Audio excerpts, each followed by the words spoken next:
નમસ્કાર, હું છું માધુરી. વન્ય ન્યૂઝમાં આપ સૌનું સ્વાગત છે. વર્ષ 2021માં ભરૂચના આમોદ ગામમાં હિન્દુઓને લોભ લાલચ આપીને ગેરકાયદેસર રીતે ઇસ્લામમાં ધર્માંતરિત કરવાનું એક મોટું રેકેટ ઝડપાયું હતું. આ કેસના અમુક આરોપીઓએ તેમની વિરુદ્ધ થયેલી એફઆઈઆરને વર્ષ 2022માં ગુજરાત હાઈકોર્ટમાં પડકારીને રદ કરવાની માંગ કરી હતી. 3 વર્ષની સુનાવણીના અંતે કોર્ટે તમામ અરજીઓ નકારીને આરોપીઓને ટ્રાયલનો સામનો કરવા માટે આદેશ આપ્યો છે. કોર્ટે સ્પષ્ટ જણાવ્યું છે કે આ તબક્કે એફઆઈઆર રદ થઈ શકે નહીં, કારણ કે તેમાં આરોપો ગંભીર છે અને પ્રથમ દ્રષ્ટિએ કેસ બનતો હોવાનું જણાય છે. હાઈકોર્ટ સમક્ષ કુલ 7 અરજીઓ દાખલ કરવામાં આવી હતી, જેમાં અરજી કરનાર આરોપીઓની ઓળખ અબ્દુલ વહાબ મહેમૂદ, અબ્દુલ આદમ પટેલ અને ઉમર ફરૂક ખરાડી તરીકે થઈ છે. તમામ અરજીઓ ફગાવી દેવામાં આવી છે. સૌ પહેલા જાણી લઈએ કે કેસ શું હતો. આ ચકચારી કેસ નવેમ્બર 2021માં ભરૂચમાંથી સામે આવ્યો હતો. અહીં આમોદ ગામમાં લગભગ 37 પરિવારોના 100 હિન્દુઓને ધર્માંતરિત કરાવીને મુસ્લિમ બનાવી દેવામાં આવ્યા હતા. સુવ્યવસ્થિત ષડયંત્રના ભાગરૂપે છેલ્લા 15 વર્ષોથી આ ષડયંત્ર ચાલી રહ્યું હોવાનું સામે આવ્યું હતું, જેમાં હિન્દુઓને લોભ લાલચ, પૈસા અને અન્ય પ્રકારની મદદ આપીને ઇસ્લામમાં પરિવર્તિત કરી દેવાયા હતા. નવેમ્બર 2021માં પ્રવીણ વસાવા નામની એક વ્યક્તિએ આમોદ પોલીસ મથકે એક ફરિયાદ નોંધાવીને શબ્બીર અને સમદ નામના 2 ઇસમો વિરુદ્ધ ગેરકાયદેસર રીતે ધર્માંતરણ કરાવવાનો આરોપ લગાવ્યો હતો. તેમણે જણાવ્યું હતું કે 2018માં તેમણે બળજબરીથી ઇસ્લામમાં પરિવર્તિત કરીને આધાર કાર્ડ પર નામ બદલાવી નાખવામાં આવ્યું હતું. ફરિયાદમાં એ પણ જાણવામાં આવ્યું હતું કે બંને અન્ય એક વ્યક્તિ અજીત વસાવાનું પણ આ જ રીતે બળજબરીથી ધર્માંતરણ કરાવ્યું હતું. ત્યાર પછી મહેન્દ્ર વસાવા અને રમણ વસાવાને મુસ્લિમ બનાવવામાં આવ્યા હતા. આ મામલે આમોદ પોલીસ મથકે આઈપીસી 120B, 153B, 1C અને 506(2) અને ગુજરાત ધર્મ સ્વાતંત્ર્ય અધિનિયમ એક્ટ 2003ની કલમો હેઠળ એફઆઈઆર નોંધવામાં આવી હતી.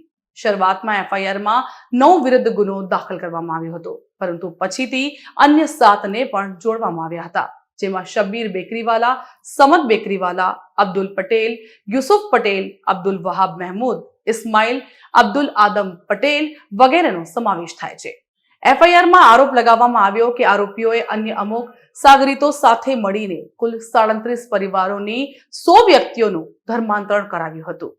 આ આરોપીઓએ પછીથી ટ્રાયલ કોર્ટમાં આગોતરા જામીન માટે પણ અરજી કરી હતી, જે ફગાવી દેવામાં આવી હતી. ત્યારબાદ એફઆઈઆર રદ કરવાની માંગ સાથે હાઈકોર્ટના દરવાજા ખખડાવ્યા, પરંતુ ત્યાંથી પણ કોર્ટે કોઈ રાહત આપી નથી.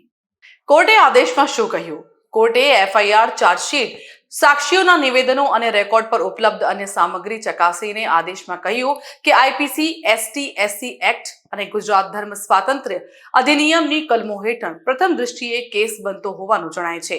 એફઆઈઆરમાં જે વિગતો આપવામાં આવી છે અને સાક્ષીઓના નિવેદનો ફેસ વેલ્યુ પર લેવામાં આવે તો તે સજાપાત્ર ગુનો બન્યો હોવાનું જણાવે છે, જેથી આ તબક્કે કોર્ટ હસ્તક્ષેપ કરીને ટ્રાયલ રોકી શકે નહીં. કોર્ટે આ સાથે 2021ના સુપ્રીમ કોર્ટના એક આદેશને ટાંકીને કહ્યું કે એફઆઈઆર અને અન્ય સામગ્રી જો પ્રથમ દ્રષ્ટિએ કેસ બનતો હોવાનું દર્શાવતી હોય તો પછી ટ્રાયલ ફરજિયાત હાથ ધરવામાં આવવી જોઈએ. બીજી બાજુ ગુજરાત હાઈકોર્ટે પ્રોસિક્યુશનની એ દલીલ પર રેકોર્ડ પર લીધી, જેમાં જણાવવામાં આવ્યું હતું કે આ કોઈ છૂટો છવાયો કેસ નથી, પરંતુ હિન્દુઓને એક ચોક્કસ પંથમાં ધર્માંતરિત કરાવવા માટેનું રાષ્ટ્રવ્યાપી ષડયંત્ર ચલાવવામાં આવી રહ્યું હતું. જો કે કોર્ટે કહ્યું કે આ બધું ટ્રાયલમાં નક્કી થશે, પણ તેના માટે ટ્રાયલ ચલાવવી જરૂરી છે. કોર્ટે આ બાબત પર પણ ભાર મૂક્યો કે દરેક આરોપીની ભૂમિકાની તપાસ થાય, એ પણ ટ્રાયલનો વિષય છે. કોર્ટ સમક્ષ કરવામાં આવેલી અરજીમાં આરોપીઓએ દલીલ કરી હતી કે ગુનો 2006 થી 2021 દરમિયાન 15 વર્ષમાં બન્યો હોવાનું જણાવવામાં આવ્યું હતું, પરંતુ એફઆઈઆર છેક નવેમ્બર 2021માં દાખલ થઈ. એફઆઈઆર દાખલ કરવામાં વિલંબને કારણ બનાવીને તેને રદ કરવાની માંગ હાઈકોર્ટે ફગાવી દીધી અને નોંધ્યું કે આ ગુનામાં 10 વર્ષથી વધુની સજાની જોગવાઈ છે અને CRPC 468 લિમિટેશન પીરિયડ અહીં લાગુ થશે નહીં, જેથી એફઆઈઆર 2021માં નોંધી એટલે રાહત મળે એ દલીલ પણ ગ્રાહ્ય રાખી શકાય નહીં. આરોપીઓએ અન્ય એક દલીલ એ પણ કરી હતી કે એફઆઈઆર નોંધવા પહેલા ડિસ્ટ્રિક્ટ મેજિસ્ટ્રેટની પરવાનગી લેવામાં આવી ન હતી.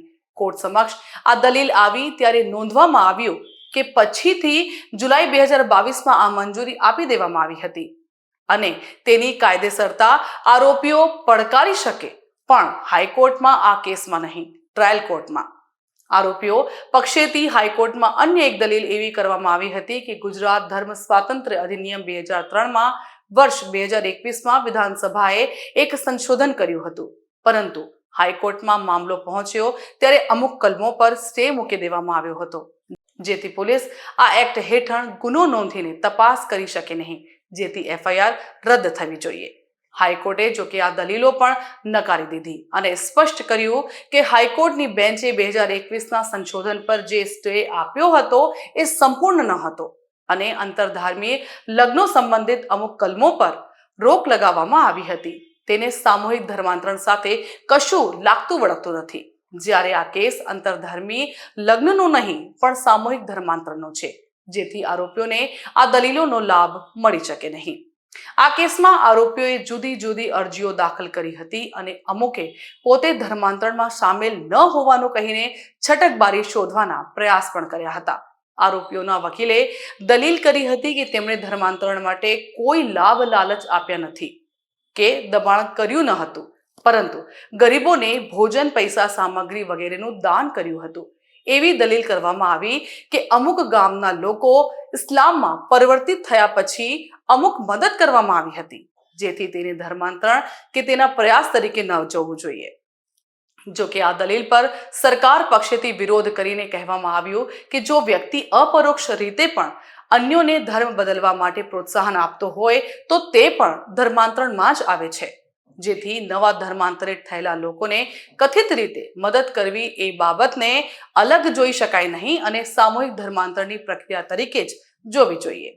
કોર્ટે સરકારની આ દલીલ ગ્રાહ્ય રાખીને જણાવ્યું કે ધર્માંતરણ એ જુદી જુદી ઘટનાઓની ચેઇન સ્વરૂપે થતી પ્રક્રિયા છે, જેમાં ઘણા લોકો જોડાયેલા હોઈ શકે છે, જેમાં લોભ લાલચ આપનારાઓ પણ આવી ગયા, ભંડોળ આપનારાઓ પણ આવી ગયા અને ધર્માંતરણ બાદ મદદ કરનારાઓ પણ. ઉપરાંત અધિનિયમની કલમ 3 જણાવે છે કે કોઈ પણ પ્રકારની મદદ જે ધર્માંતરણને પ્રોત્સાહન આપતી હોય એ ગુનામાં ગણાશે. હાઈકોર્ટે સ્પષ્ટ કર્યું કે આરોપીઓનો મદદનો ઈરાદો શું હતો કે દરેકની ભૂમિકા શું હતી એ બધું જ ટ્રાયલ દરમિયાન નક્કી થશે, પણ આ તબક્કે આ દલીલોના આધારે કોઈ રાહત મળી શકે નહીં. તમામ દલીલોને અંતે કોર્ટે આરોપીઓની અરજીઓ ફગાવી દીધી હતી અને તેમને ટ્રાયલનો સામનો કરવા માટે આદેશ આપ્યો હતો. કોર્ટે એ પણ સ્પષ્ટ કર્યું છે કે આદેશમાં જે અવલોકનો કરવામાં આવ્યા છે તે પ્રાઇમ ફેસી છે અને માત્ર એ નક્કી કરવા માટે જ કરવામાં આવ્યા હતા કે એફઆઈઆરથી ગુનો બને છે કે કેમ, કે તે રદ થઈ શકે છે કે કેમ. કોર્ટના આ અવલોકનોનો કોઈ સારો નરસો પ્રભાવ ટ્રાયલ દરમિયાન ન પડે તેનું ધ્યાન રાખવામાં આવે અને એ બાબતો ટ્રાયલ કોર્ટ સ્વતંત્ર રીતે નક્કી કરશે. વધુ માહિતી માટે આપ જોતા રહો વન ઇન્ડિયા ન્યૂઝ.